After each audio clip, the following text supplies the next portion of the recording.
Character by Samuel Smiles, Chapter 2, Part A, Home Power. So build we up the being that we are. Thus, deeply drinking in the soul of things, we shall be wise perforce. Wordsworth.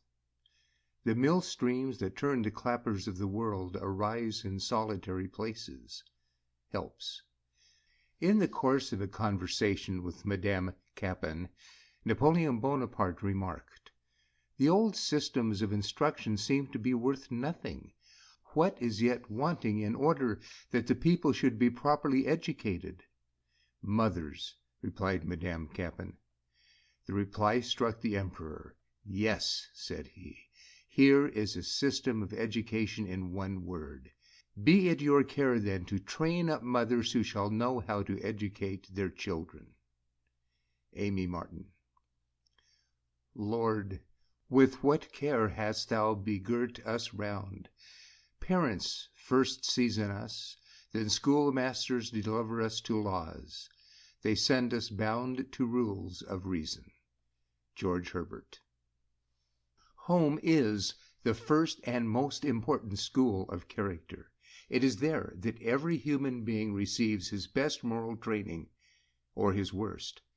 For it is there that he imbibes those principles of conduct which endure through manhood and cease only with life. It is a common saying that manners make the man, and there is a second that mind makes the man. But truer than either is a third, that home makes the man. For the home training includes not only manners and mind, but character. It is mainly in the home that the heart is opened, the habits are formed, the intellect is awakened, and character molded for good or for evil. From that source, be it pure or impure, issue the principles and maxims that govern society.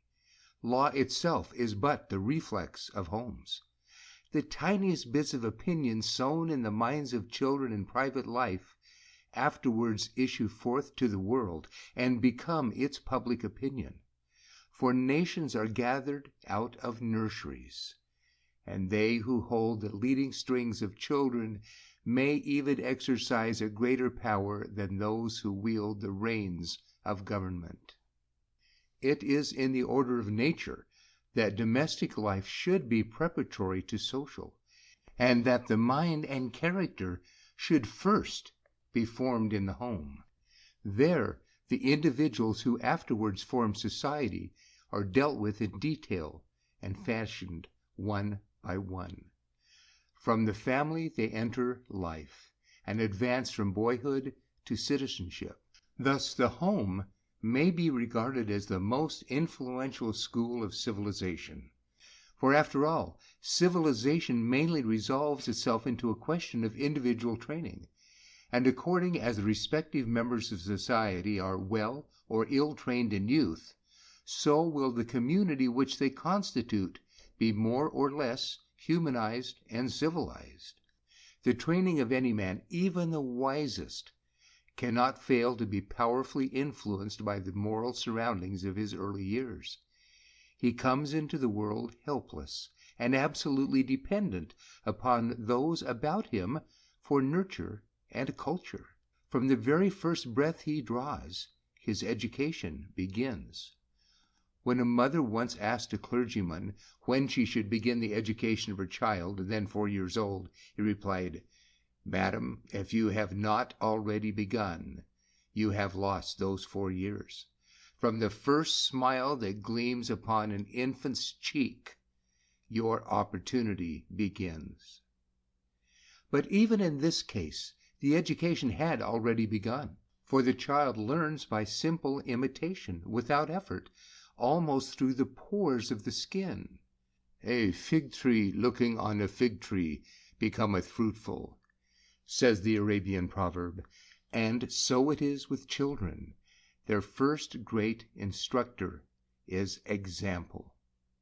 However apparently trivial the influences which contribute to form the character of the child, They endure through life. The child's character is the nucleus of the man's. All after education is but superposition. The form of the crystal remains the same. Thus the saying of the poet holds true in a large degree: the child is father of the man. Or, as Milton puts it, the childhood shows the man as morning shows the day. Those impulses to conduct which last the longest and are rooted the deepest always have their origin near our birth. It is then that the germs of virtues or vices, of feelings or sentiments, are first implanted which determine the character for life. The child is, as it were, laid at the gate of a new world, and opens his eyes upon things all of which are full of novelty and wonderment. At first it is enough for him to gaze, but by and by he begins to see, to observe, to compare, to learn, to store up impressions and ideas. And under wise guidance, the progress which he makes is really wonderful.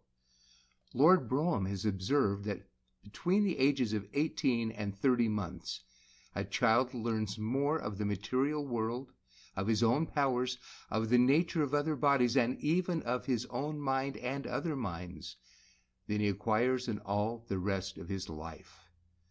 The knowledge which a child accumulates and the ideas generated in his mind during this period are so important that if we could imagine them to be afterwards obliterated, all the learning of a senior wrangler at Cambridge or a first classman at Oxford would be as nothing to it, and would literally not enable its object to prolong his existence for a week.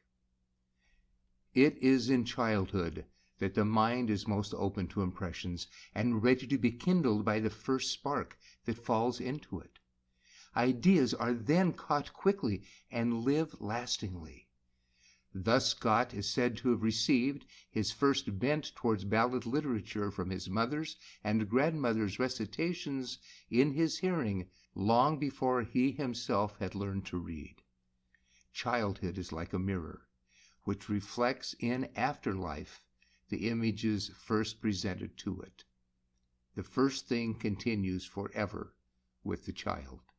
The first joy, the first sorrow, the first success, the first failure, the first achievement, the first misadventure, paint the foreground of his life.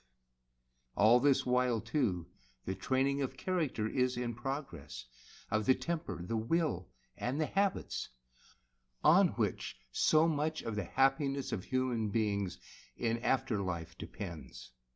Although man is endowed with a certain self-acting, self-helping power of contributing to his own development, independent of surrounding circumstances and of reacting upon the life around him, the bias given to his moral character in early life is of immense importance. Place even the highest-minded philosopher in the midst of daily discomfort, immorality, and vileness, and he will insensibly gravitate toward brutality. How much more susceptible is the impressionable and helpless child amidst such surroundings? It is not possible to rear a kindly nature, sensitive to evil, pure in mind and heart, amid coarseness, discomfort, and impurity. Thus homes, which are the nurseries of children who grow up into men and women, will be good or bad according to the power that governs them.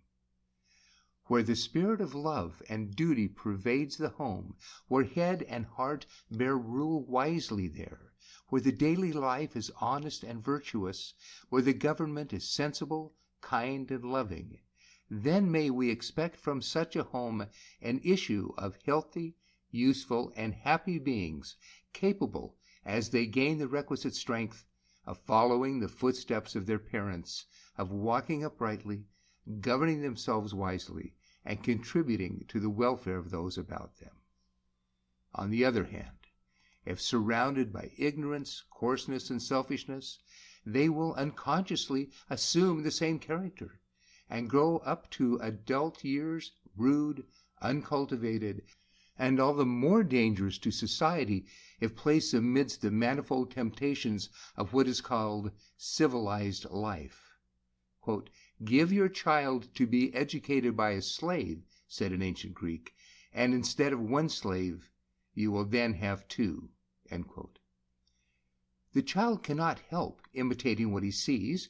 Everything is to him a model of manner, of gesture, of speech, of habit, of character. Quote, "For the child," says Richter, "the most important era of life is that of childhood, when he begins to color and mold himself by companionship with others. Every new educator affects less than his predecessor, until at last, if we regard all life as an educational institution, a circumnavigator of the world is less influenced by all the nation he has seen than by his nurse." End quote. Models are therefore of every importance in molding the nature of the child, and if we would have fine characters, we must necessarily present before them fine models. Now, the model most constantly before every child's eye is the mother. "One good mother," says George Herbert, "is worth 100 schoolmasters. In the home she is, quote, lodestone to all hearts and lodestar to all eyes." End quote. Imitation of her is constant. Imitation, which Bacon likens to, quote, "a globe of precepts." End quote. But example is far more than precept. It is instruction in action. It is teaching without words, often exemplifying more than tongue can teach. In the face of bad example, the best of precepts are of but little avail. The example is followed, not the precepts. Indeed, precept at variance with practice is worse than useless, inasmuch as it only serves to teach the most cowardly of vices, hypocrisy. Even children are judges of consistency, and the lessons of the parent who says one thing and does the opposite are quickly seen through.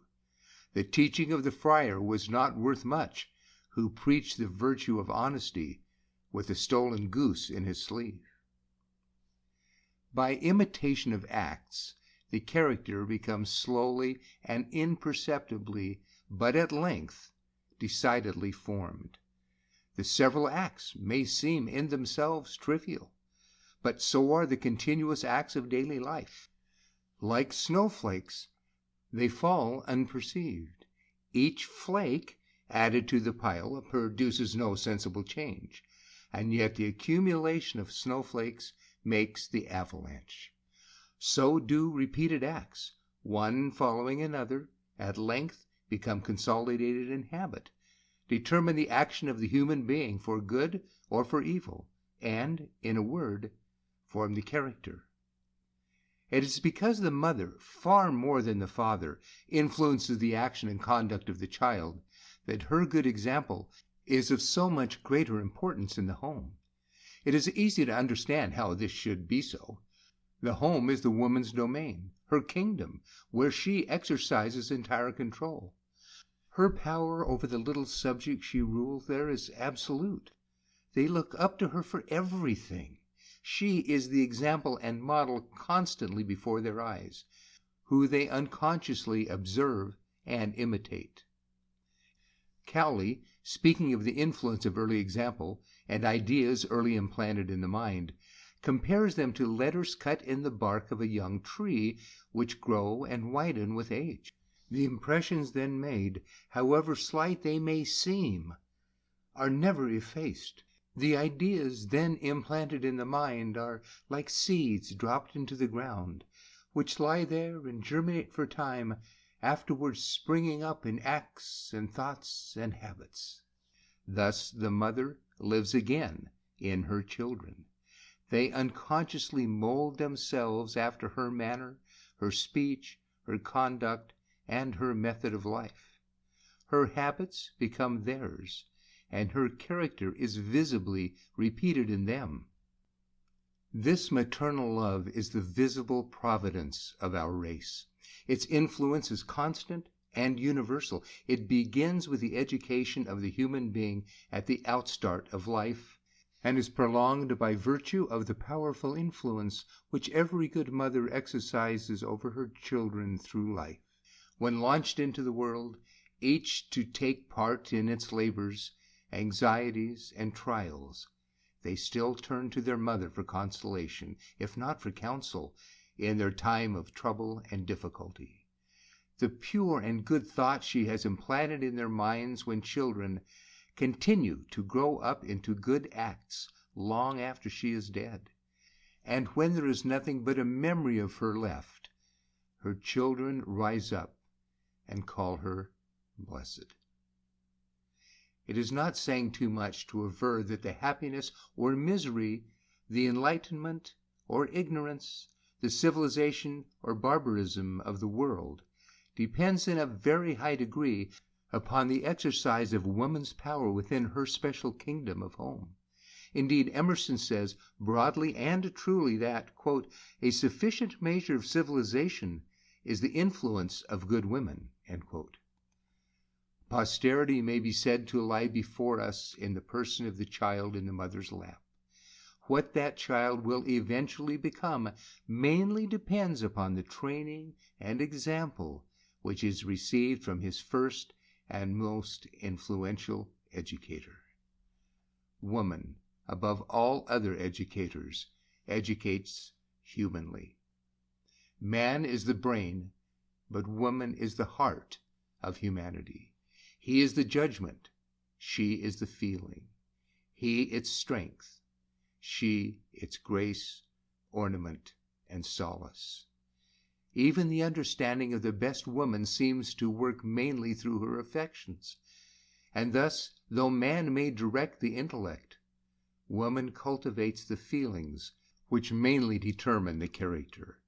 While he fills the memory, she occupies the heart.